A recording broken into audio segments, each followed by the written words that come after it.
What's up, everyone? It's your favorite optometrist, Dr. Darryl Glover. Happy Friday, happy Friday, happy Friday. I don't know about you guys, but I had an incredible week. I got to save a lot of lives by saving eyes, and today I get to hang out with an all-star in eye care.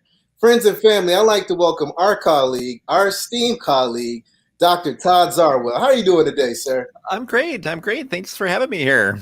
Awesome. Well, like I said before, man, I'm super excited to have you on the show because we've been going back and forth for a while, and I've been trying to get you on the show, and it just seemed like, things just our schedules didn't align, but Didn't work out. it perfectly aligned this week because there was some news that dropped that really changed the game in regards to eye care and contact lens. But before we jump into that, I really want the world to know who you are because your background and what you have contributed to eye care is unmatched. You have done some incredible things that can help everyone in eye care, from practicing optometrists to students to even ophthalmology. So you have done some incredible things. But before we do that, let's learn a little bit more about you, Dr. Zarwell, if you don't mind. So tell us about your journey in eye care, if you don't mind. Let's see. So starting from the demographics, I'm from Wisconsin, and I was born and raised here. And I went to a small high school and a small college named Ripon College in Wisconsin. And then I went to the Illinois College of Optometry down in Chicago and met my wife there. And after that, went to a residency in Madison, Wisconsin, that was primarily focused on cornea contact lens, but it was at a clinic that had all the subspecialties of ophthalmology. So spent a year there, and after I was through, they had a position open at that clinic. So I spent about 17 years working at that clinic. And a few years ago, I left there and had been working more part-time at a practice inside of a Lens Crafters. Okay. And yep. Otherwise, I think the reason you have me here today is my passion is my website, EyeDock, something I've been building for about 20 years or so, and some other developmental things that I've worked on in the past too, including a newer website called Eye Scholar. Yeah, man. You hit the nail on the head. That's why I wanted to bring you on the show today because, there's a new trend in eye care, and you were ahead of this trend. But a lot of the younger docs coming out are now also entrepreneurs, or they're trying to be entrepreneurs, and a lot of them are trying to head more into the tech world.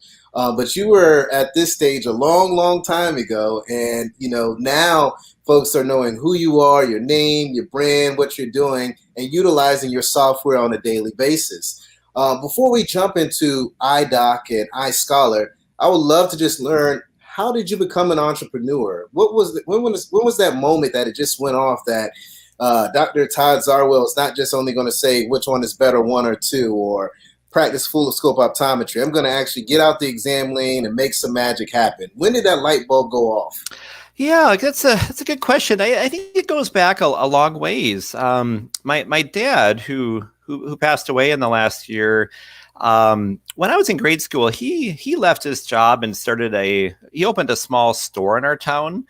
And, that kind of taught me a lot about just how hard it is to build something and make it yourself, but how much joy there is in that also. So he really taught me just kind of the value of being your own boss, doing something that you love, and working really, really hard to get there. So I'd say that was my earliest influences. And then as far as technology goes, I was a kid who grew up in the 80s, and computers were really new at that time. I would just kind of putter around on an Apple IIe in the back of my classroom. And it really wasn't until my first year of optometry school, one of my classmates got me hooked up to the internet for the first time. And I went online and I said, this is incredible. This is going to change the world. I want to be part of this. Right. And of course, that was the first year of optometry school. So I had a busy 4 years ahead of me.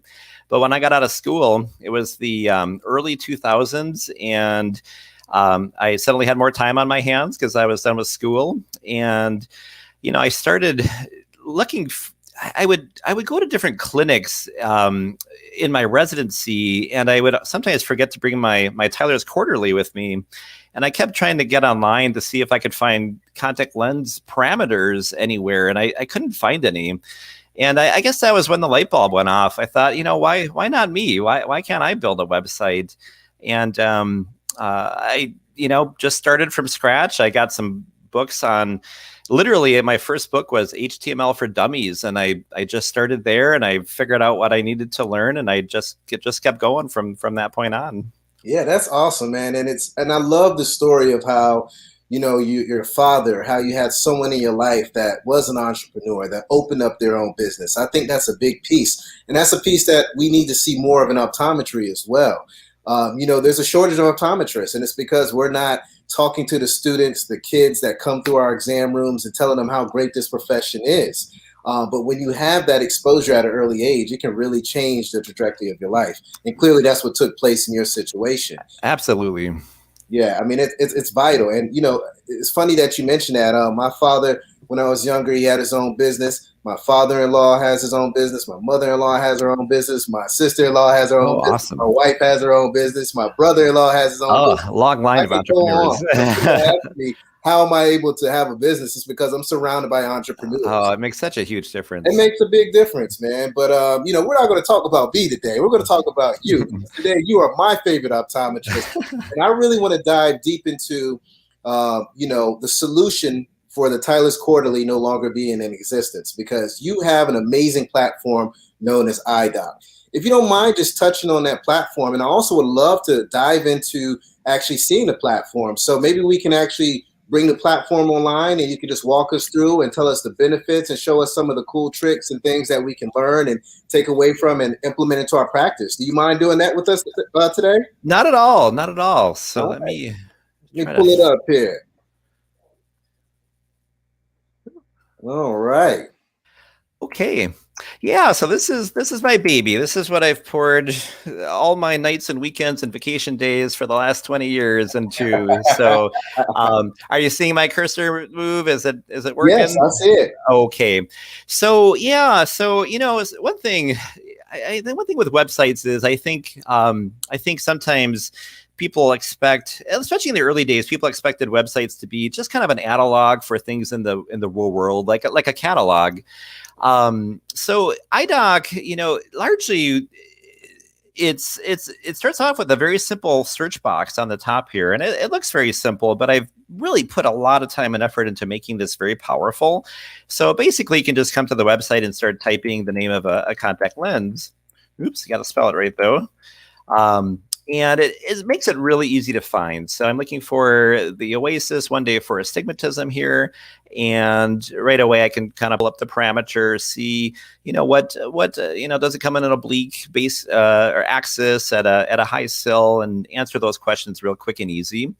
And I try to make the search box really powerful too. So if I search for, let's say, Air Optics multifocal, I can just start typing in abbreviations and it should be really smart. So I feel that with just 3 or 4 keystrokes, you can find just about every lens that you're looking for. Sometimes you don't know what brand of lens you want though. So the ability to search, do much more sophisticated searches is there.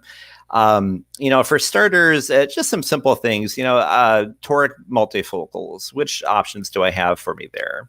And just clicking those 2 options, we can get a list of the ones you expect, the Ultra, the Biofinity, the ProClear, and, some of the ones that you may not have thought of that are more niche lenses from some of the smaller manufacturers. From here, if I want to, well, actually, you know what? What I think is the crowning jewel of EyeDock is I found that when I came to my website, most of the time I wanted to vertex my refraction and I wanted to do a search to figure out what lenses would fit that refraction. If I have a higher minus lens that's at an oblique axis, what options do I have? So at the top of EyeDock, you can just start typing a refraction. And let's see, I'll just say -7, -3 axis. Let's say something that's kind of oblique here. So you type in the refraction and just say, this is a refraction. I want to find contacts. And it will vertex it for you. So it will find the vertex refraction and tell you what the ideal contact lens is for this refraction, and then it gives you lenses that meet that. And not only that, but sometimes with contacts, you have to round to the closest axis. Sometimes you have to sometimes undercorrect the astigmatism and then keep the spherical equivalent. And there's a lot of little adjustments that you need to make. Well, I built this so that it will take care of all those things. So in this case, it finds not only lenses that are suitable for this refraction, but it finds the closest available lens. So for example, the Oasis for Astigmatism, we have a 2.25 sill, and that should come really close to what we're looking for. The Biofinity Toric XR, that lens, the lowest sill it comes in is a 275, so it won't be quite right, and the expected vision from that lens may not be quite as good. From here, you can also filter it further. So you can say, well, I really only wanted daily lenses. So you can say I want daily lenses and then filter it down to daily lenses. And you can take this to a much more extreme level by clicking these options and saying, I really wanted a water content that's above 60%. And, you're probably not going to say that, but if you do have demands like that, if you want a small diameter or a large diameter or anything like that, you have the ability to make, to just filter and filter and filter and find lenses that are suitable for what you're looking for.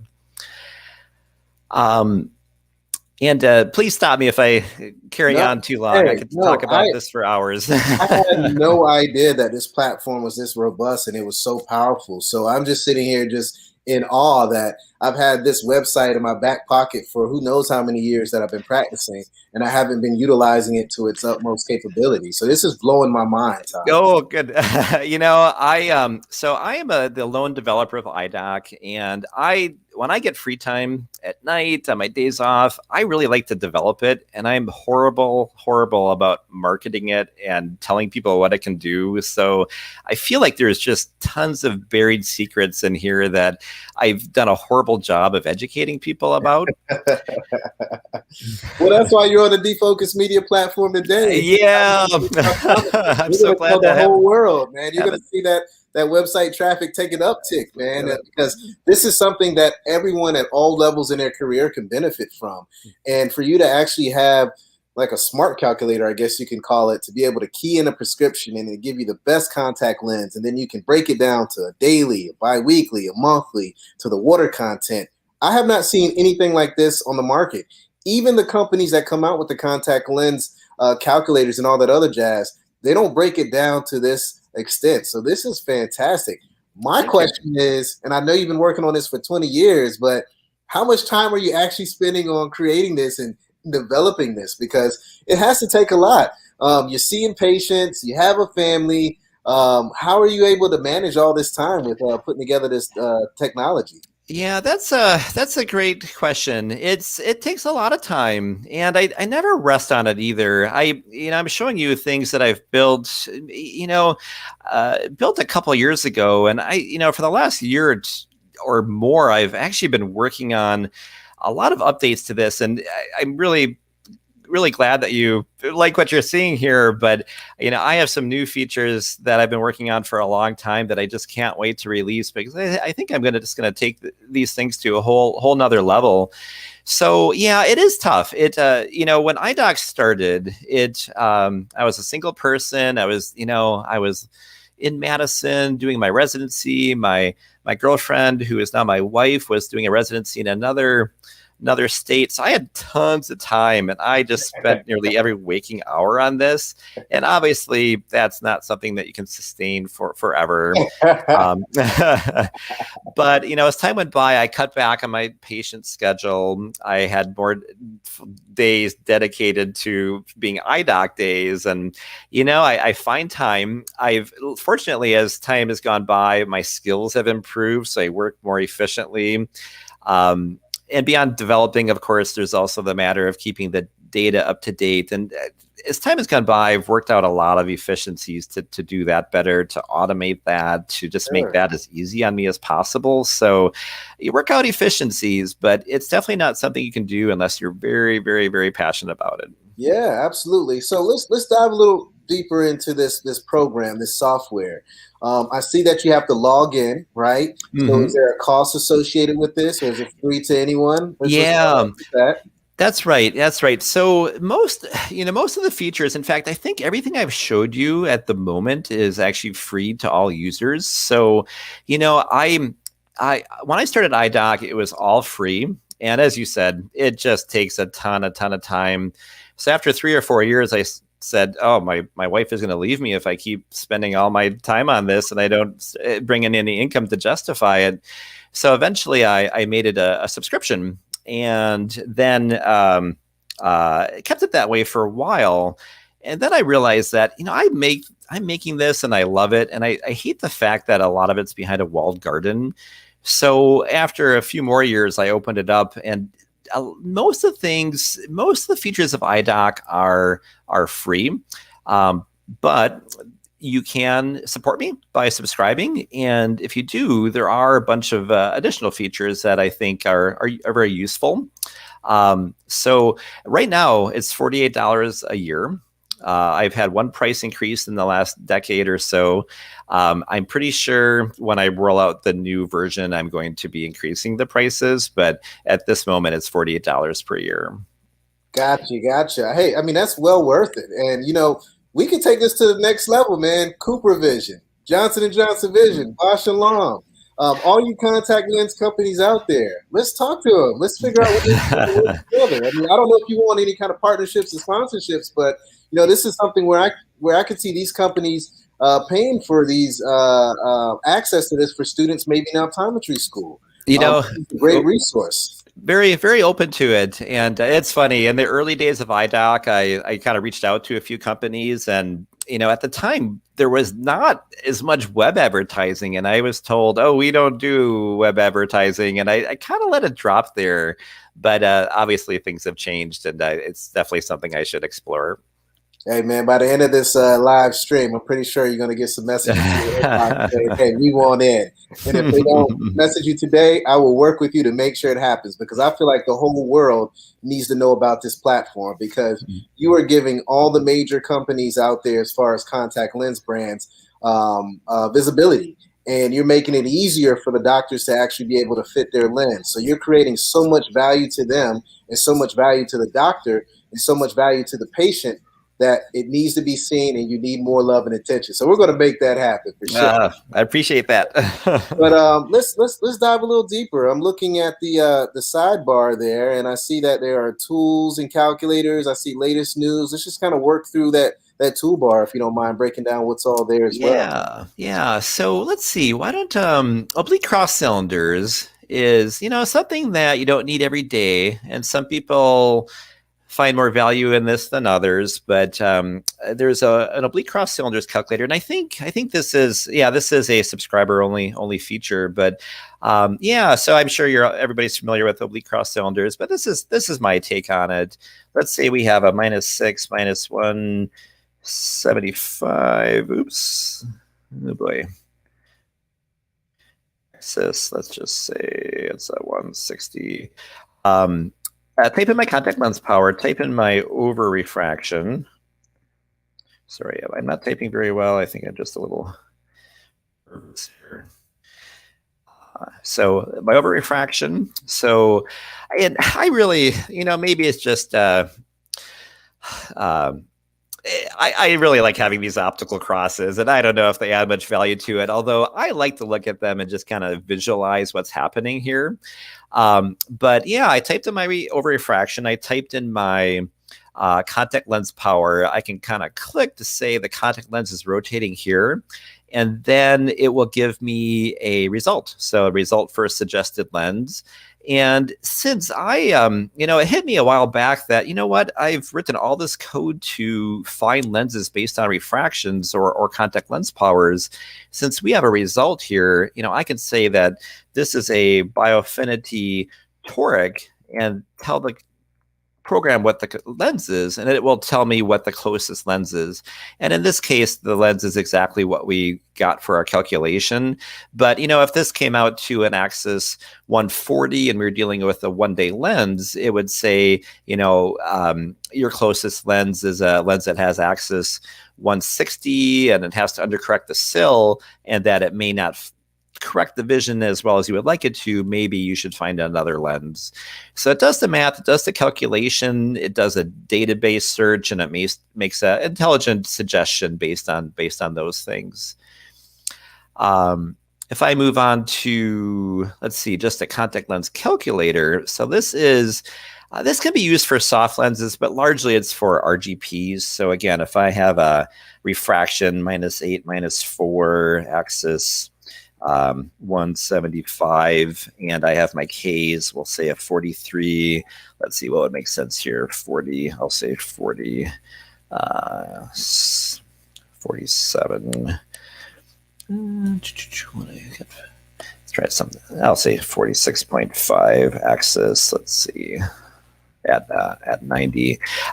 So I could type in my refraction, my Ks, and then say this is a bitoric lens. It will come up with a suggestion. And this for the bitoric lenses, it does a Mandel-Moore calculation and comes up with a suggestion.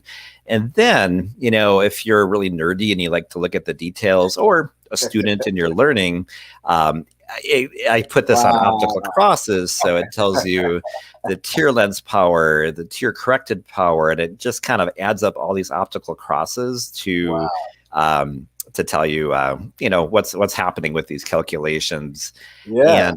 And then at the bottom, then there's some discussion too. So it says there's enough corneal sill that a bitoric lens makes sense, but if there was only a diopter of corneal sill, it would tell you something different. So you can do that for bitoric lenses. There's other options in here too. And if you don't know what you want, then you can just get some advice, and it calculates all of them. And it tells you, corneal sill is too high for a spherical lens. A bitoric lens is a good choice. And, it kind of tells you which way to go. And you can say, yeah, the bitoric sounds good. I'll go with the bitoric lens. Well, I'll tell you what, man, my partner in crime, Dr. Jennifer Lyerly, I thought she was the biggest opto nerd, but you might have her. Like, this is fantastic. I normally call her whenever I have a specialty lens or RGP or something like that, or trying to fit a duet or something of that nature. And she's the one that I call, and she gives me the answers. But now I can just go to EyeDock and key in the actual measurements and be able to get the answer like that. Yeah. Plug in the numbers, and, of course, it's just a tool to kind of help you with the math and kind of work things out. And it's just the first step in contact lens fitting. But, I think it's a really helpful first step, and it'll hopefully get you going where you need to go. Yeah. Well, moving on, looking at these tools and calculators, I see two things that look interesting. I see the Plaquenil calculations and also Park's 3-steps. If you don't mind touching on those two items. Yeah, for sure. So Park's 3-step, really it's a pretty simple test. And it's one of those things that if you really sit down and think about the actions of the EOMs, you can kind of figure out, how the Park's 3-step works. But, of course, none of us do it very often. So it's one of those things that comes up maybe once or twice a year for most of us. So it's instead of having to look it up, trying to figure out exactly how it works, it's one of those things that's really well suited for a computer program. And you can just go through your Park's 3-step, which eye is hyperdeviated. It tells you which muscles have been ruled out by that one answer, which one is vertical deviated vertical deviation greater in right or left gaze, answer that question, answer the last question. And once all the EUMs have been ruled out but one, we have our answer. And again, it's just a way to do something that we don't do very often. Yeah. But one thing I hate is I don't like the idea of people using my website to not think for themselves, or at least not try to learn these things. So if you go down, for each question, there's a discussion, and it talks about each question that was asked and why it gave the results that it did. So I don't expect people to remember or think through this test from scratch every time. I know that I can't do that when I'm dealing with somebody who's having a vertical hyperdeviation in an eye. But, you can do the test here, and then you can kind of read through it and just kind of refresh your memory on, what happens when we do this test, and why does it give the answer that we're getting. This is pretty cool, man. Again, this is like an optometry student's heaven and paradise, and also a practicing OD as well, because we see this stuff in the office. We don't see it as frequently, so sometimes you can forget about it. But to have a good reference point and then to be able to read up on it on the bottom of this for the discussion, I mean, that's priceless, man. That not only do you have the answers, but you also have the reason why you came up with that answer. So this is great stuff. Yeah, thank you. Yeah, then the Plaquenil calculator,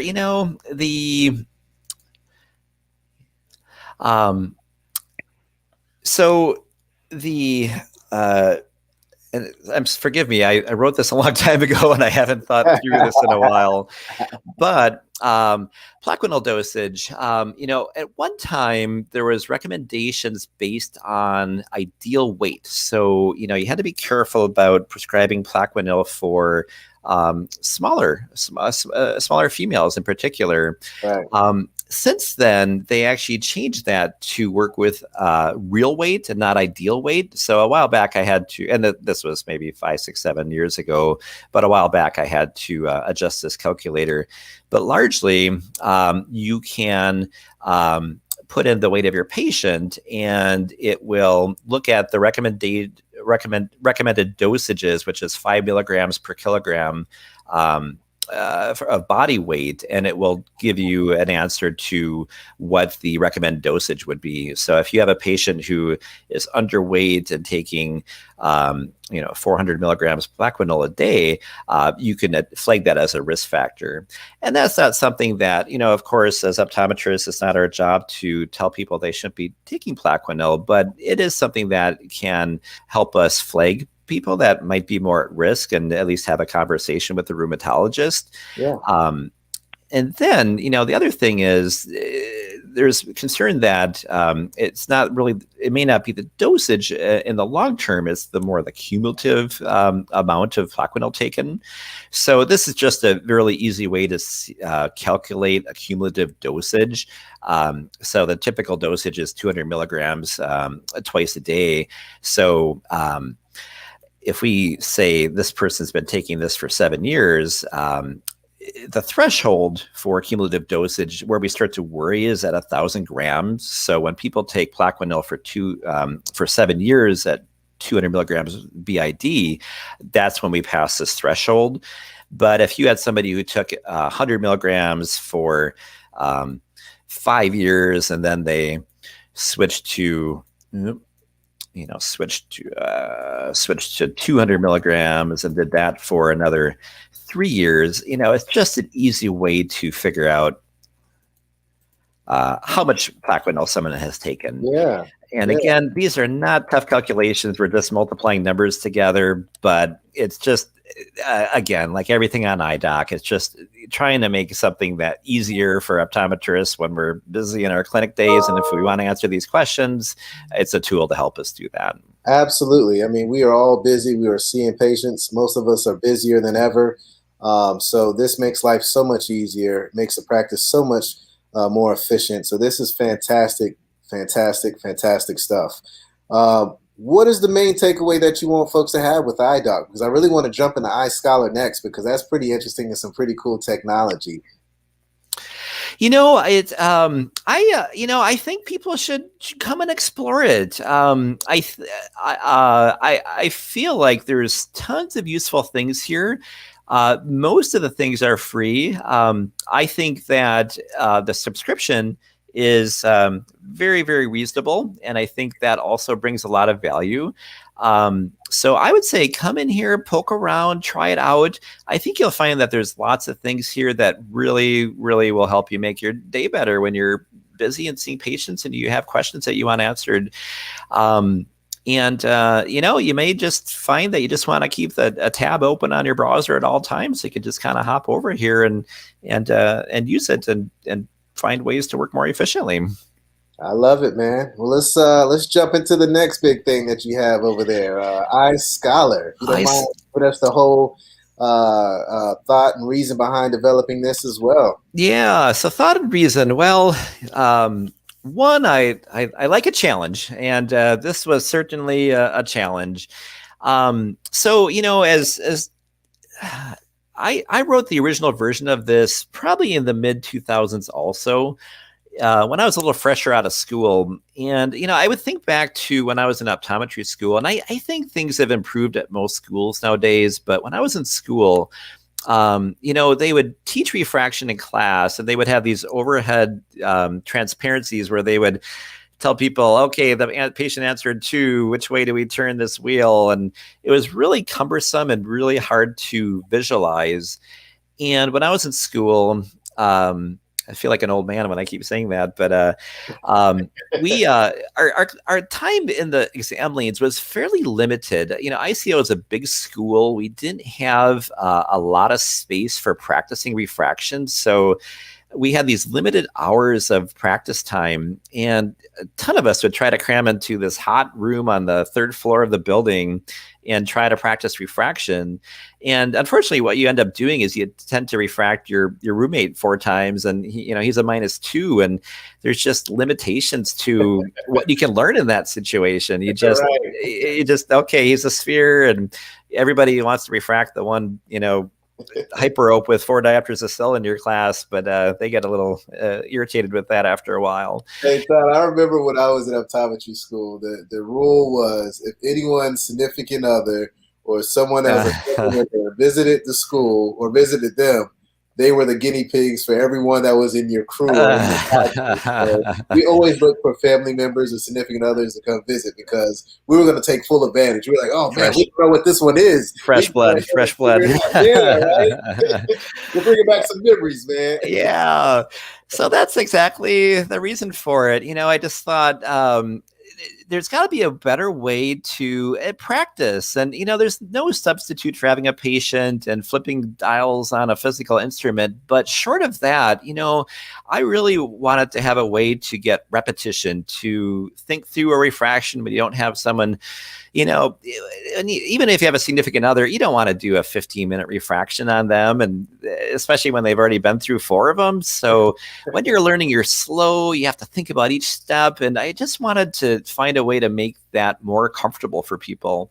So I made iScholar. The original version was done in Flash, and I spent the last, I spent maybe 3 years rewriting this, and sometimes I work slow nowadays because of all my other responsibilities. But a new improved refraction tutorial, and now I've added retinoscopy to it also. But basically, there's 4 things: steps to learn refraction, steps to learn retinoscopy, steps to practice refraction, steps to practice retinoscopy, and it's plus cell and minus cell, so you can toggle from one to the other. And again, there's so much in here that I could probably spend an hour on it. So I'm trying to figure out how I can show you some things and give you the gist of this. I think I'll jump into a simulation first. So Yeah, I think that would be awesome. Yeah, so refraction simulation. So I'll just kind of choose a teaching patient here. So, first of all, I want people to think through the refraction. And what's the first step of a refraction? Well, it's looking at the history. So here we have a 32-year-old who is a myope, and she's complaining that she can't see road signs as well. So, seeing 20/40 with her current glasses. And, again, first step is to think through it. What do you expect? Well, this is a myope. They can't see far. I expect them to be getting worse. Their myopia. So, then we have our virtual phoropter. Actually, phoropter is a trademark of Reichert. So we have our virtual refractor instrument. And it works like you'd expect. You can occlude an eye. You can move the eye chart. You can ask the patient to read the chart. And there's a little dialog box here. They're reading 20/40. You can isolate a line, have them push them to try to read 20/30. and they're not reading it real confidently, got a couple letters, they're saying, oh, looks like an F. So try to make the patient respond in really logical ways. If they can read it, they read it well. If they can't read it, they guess. If it's too tough, then then they make some snide comment about it. And then as far as the refraction goes, I'm pressing my 1 and 2 keys on the keyboard here, but I'll just press 1. So which is better, 1 or 2? And the patient says 2, and that's what we'd expect, more minus. Which one's better, 1 or 2? And the patient takes 2 again. And we can do this with the cylinder. So which is better, 1 or 2? And we chase our red dot because we're doing a minus cell refraction here. And which is better, 1 or 2? And just kind of continue through our refraction. Then we can unocclude the left eye, occlude the right, and when we're done, hit our finish button. And I didn't really do a full refraction here, so I didn't do very well. But I have another tab here where I did a full refraction earlier. So you can get some results, and it tells you how close you got to the patient's real prescription. It kind of gives you a bit of a score. It gives you some graphs of the visual acuity throughout the refraction. So the patient started a little less than 20/40 and got down to 20/20 at the end. In the tutorials, I really stress keeping the spherical equivalent. So there's also a graph that kind of shows how you approach the spherical equivalent early on in your refraction and stayed very close to it throughout the rest of the refraction. So it's just a way for students to kind of just judge how well they're doing that. If this line goes way off the target line, then somehow you slipped up and you weren't keeping the spherical equivalent. Then let's see, we have, what did I put in these other tabs here? I love how number one, you put all your heart and your passion into creating the software and the platform. But I really love how you always take it back to the essence of, you want to teach. Clearly you're an educator. Clearly you want people to understand things because you have analytics to assess how well you've done something and show you where you could have improved, whether it's this platform or it's the EyeDock platform. It's clearly something that's an innate thing with you, that you are an educator. And it's always great to see, because I'm a firm believer that the more you give, the more you will receive. And you are giving so much to our industry with these different platforms that you have created. And I just had to put that out there before you went any further, because I am grateful for everything that you have done to make this eye care industry better, man. This is fantastic stuff.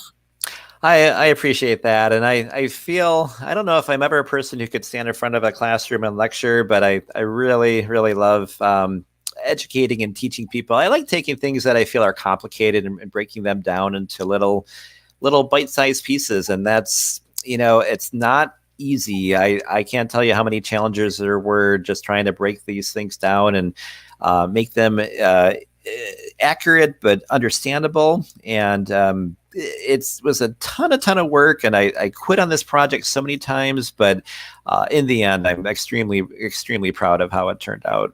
Well, I'll tell you this, man. You got the official stamp from the forward-eyed professor, Dr. Chris Levin. So if he's giving you the official stamp, man, this has made it. So you're getting love all across the United States and the world, man. So again, just continue doing the great work.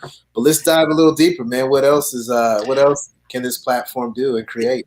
Yeah. Okay. So I was showing you the simulator. Then if you're very new to this, well, let's see, maybe I'll go back to the menu actually. So that's the simulator. Then when it comes to actually learning refracting from scratch, there is step-by-step tutorials that are essentially work like this. And this is kind of mid-tutorial. This is a axis refinement step, but it kind of tells you step by step, how you do it. You say, which is better? 1, you flip your JCC, you say 2, And then, just like the refraction, it tells you how the patient responds, but it also tells you how to interpret that. Where was the JCC on choice 1? Where were the red dots? Where were they on choice 2? And then, what do we do? Well, we chase the red dot. We turn it the way that's indicated, and it tells you turn it 15 degrees and continue from there. So, so it just, like I said, breaks it down into steps. It tries to teach people the right way to refract, which is also a challenge in itself because we don't all refract the same. And, I really had to be really clear that this is how I refract. And it kind of follows kind of a rigid system because that's how you have to learn in the beginning. But I also try to make it very clear that, people kind of evolve and change in how they refract over time.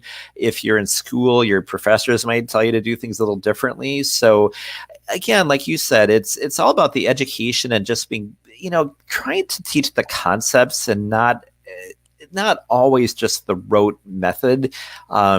And I think that's the most important thing, understanding what you're doing, not just following a steps that you could teach, any monkey to do.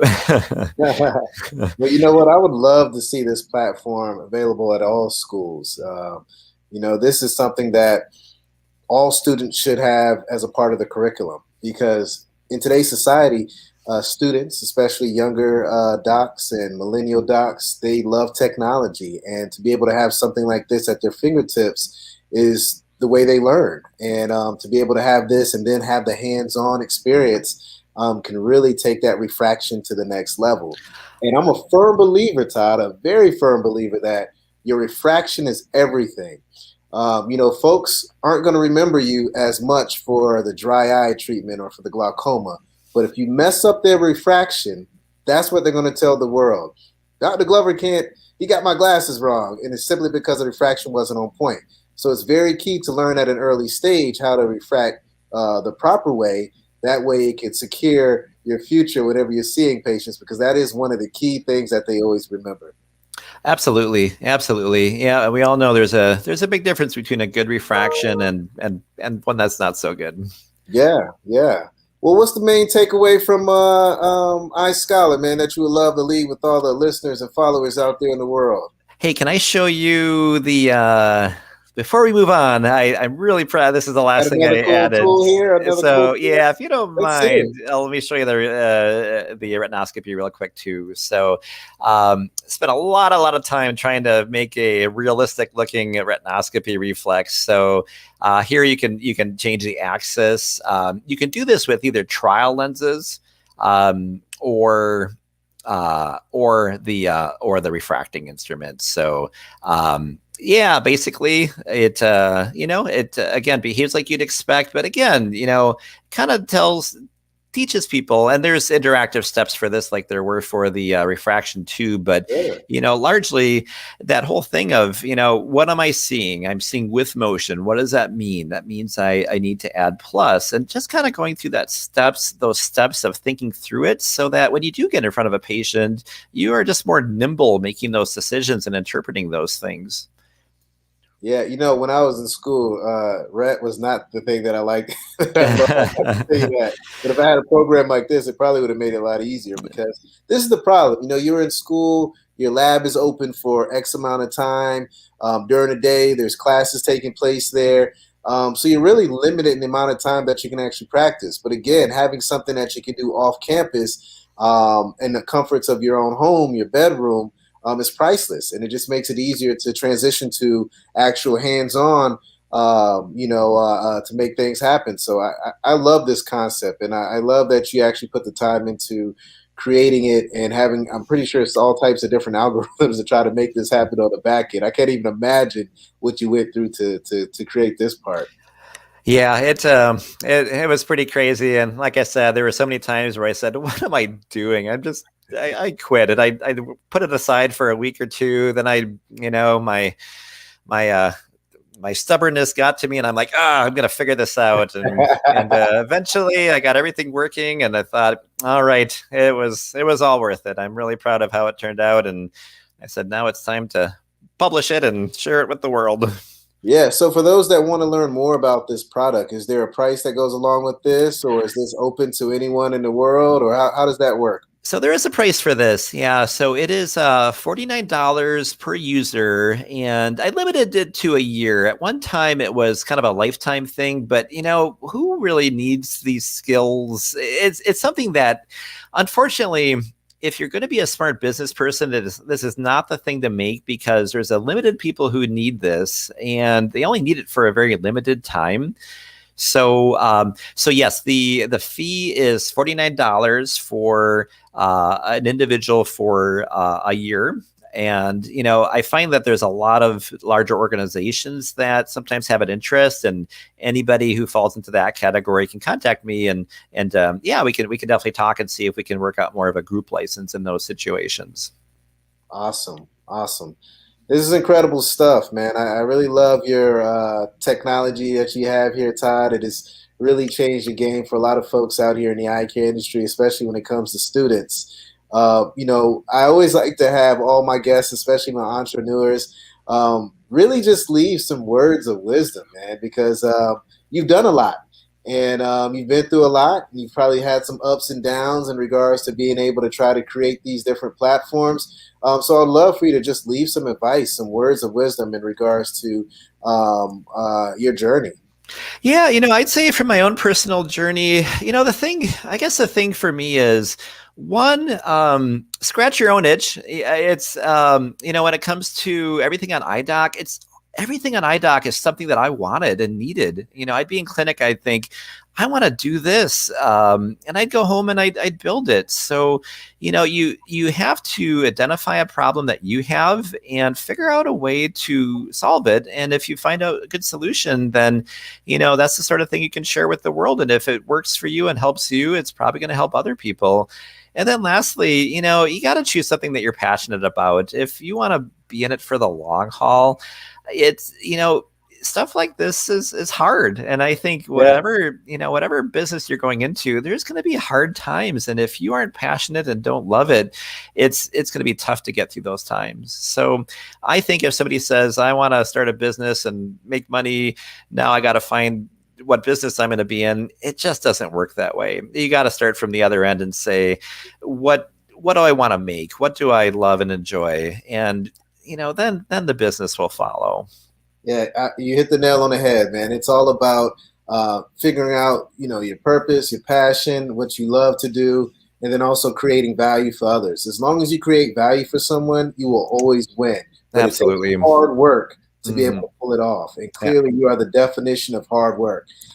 Todd, man, I really want to just thank you for hanging out with me today. I would love for you to leave your contact information with anyone out there that may want to reach out and have conversation for maybe advertisement on your platforms, or even to access your platforms and subscribe to them. What's the best way to get in contact with you, or for the various platforms? Yeah. So, like everybody, I probably have way too many inboxes, but yeah, of course, there's contact me forums on iDoc and iScholar. But yeah, it's it's Todd at eyedoc.com. Will reach me. And iDoc, maybe it was a poor choice of a domain name, but iDoc is with a K at the end, UIEDOCK. Or, my personal email is real simple too. I'm an early adopter. I got on Gmail early, so zarwell@gmail.com will get to me. Yeah, that's key, man. I had to get one for my son, his email, because when he gets older, I want him to be able to have it. I So did the same thing. Yeah. All three of my sons, we have their domain, and luckily Zarwell is not the most common name, so I was able to grab those early. Well, that's great, man. Well, again, I just want to thank you dearly for hanging out with me this evening. This has been fantastic. Friends, families, colleagues, check this out. iScholar, iDoc. These are two platforms that can really take your career to the next level, especially iDoc for more of our seasoned ODs. But for students, both of these platforms can really be a game changer in your career and instrumental in your success. Thank you again. It's your favorite optometrist, Dr. Darryl Glover. Thank you, Dr. Zarwell. And we look forward to working with you down the road and learning more about any new technology or adventures or projects that you have moving forward.